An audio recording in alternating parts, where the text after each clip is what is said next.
I want to say a word or two about the Chaplet of Divine Mercy.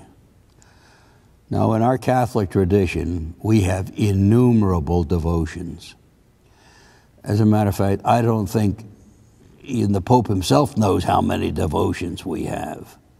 But we have them all to honor all the saints, to honor the angels, to honor the Blessed Mother, to honor Jesus, to honor the third person of the Trinity.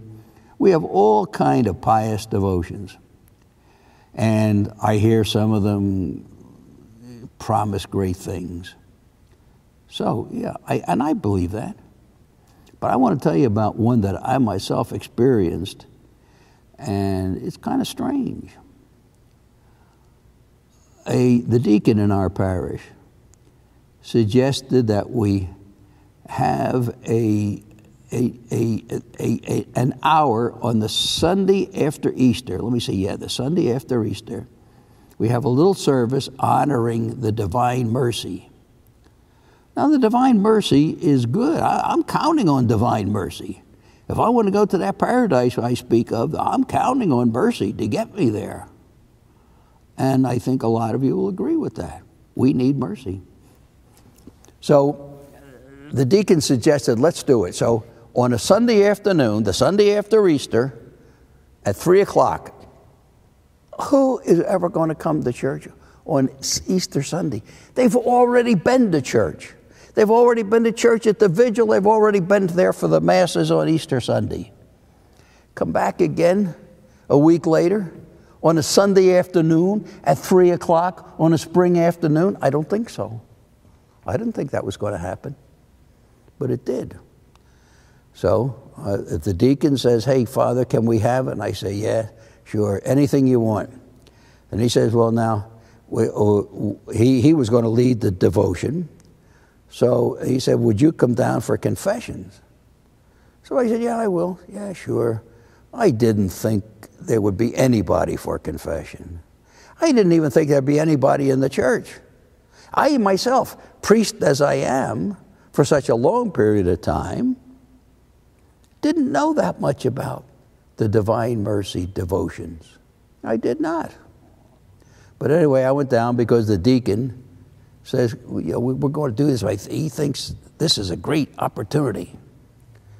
I said, well, great opportunity for what? He said, well, people to get right with the Lord.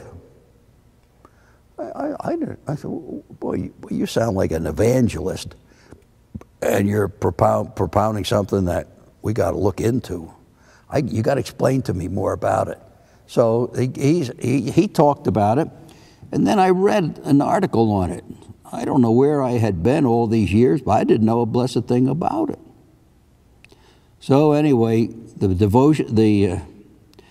devotion started, and while the devotions were in process, I made the announcement, if anybody wants to go to confession, I will be back in the sacristy and hearing. So I made the announcement. People started to come back in unbelievable numbers. And they just didn't come back with little pious confessions like, bless me, Father, for I have sinned. It's a week since my last confession. I missed my prayers 3 times, and I got angry once. That's all, Father. No, it was nothing like that. It was, they came back, and they had serious things to talk about because they had been away for many, many years. Many, many years. One case, it was 39 years. Another was 34 years. These are the people that came to church on a spring Sunday afternoon. I don't know what got them there. The Holy Spirit must have been moving through them, touching them on the shoulder, saying, it's time to get right. It's time to get back in closer union with Jesus. And that's what happened. I just couldn't believe it. As a matter of fact, I was listening to people tell me the story of their life long, long after the devotions were finished and the people had left the church. There was a little cluster there waiting to see me. I took them, obviously, one at a time. I talked to them, listened to them, shared with them, and hopefully We made some spirit-filled points.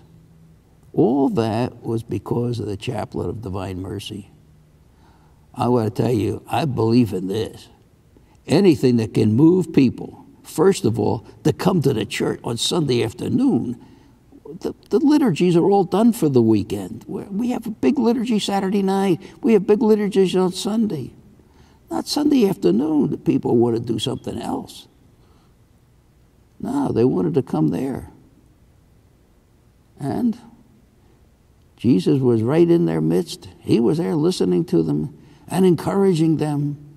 And that's what I tried to do. So I believe in this. I believe we have something going for us in this. Thank you.